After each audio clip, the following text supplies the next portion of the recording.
কাল যে মেহেন্দিটা করেছি সেই মেহেন্দিটা তোলার জন্য আমি এইভাবে করে একটু চিনি মিশিয়ে নিয়েছি একটা জলের ভেতর। তারপর তুলোর সাহায্যে এইভাবে করে হাতে কিন্তু লাগিয়ে 5-6 মিনিটের মতো মেখে রেখে দিয়েছিলাম, তারপর ধুয়েছিলাম।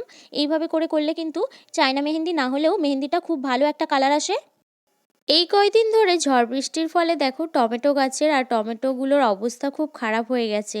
তাই সকাল সকাল কিছু টমেটো গাছ থেকে তুলে নিলাম।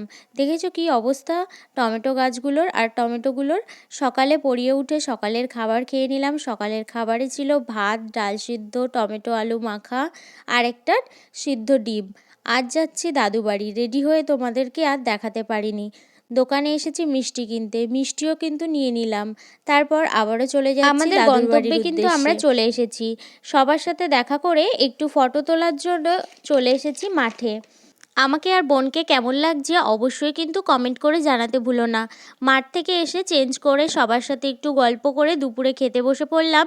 দুপুরের মেনুতে ছিল কচু পাতা বাটা, আলু ভাজা, বেগুন ভাজা, ডাল আর সবার প্রিয় মটন কষা অর্থাৎ খাসির দিদুনের হাতের। কে কে খাবে চলে এসো। লাল লাল ঝোল। দেখো এটা এখানে কিন্তু সবাই খেতে বসে দারুণ পড়েছি। হয়।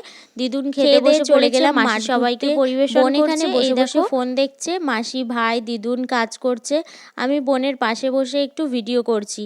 এই দেখো মেহেন্দির কালারটা কেমন হয়েছে তোমরা বলো তো। এটা কি বলো তো, পটলের ফুল। সন্ধ্যাবেলা বসে পড়েছি টিফিন করতে, আলুর চপ পেঁয়াজি সব নিয়ে বসে পড়েছি। আজ তাহলে যাই, আবার দেখা হবে নতুন কোনো ভিডিওতে। বাই।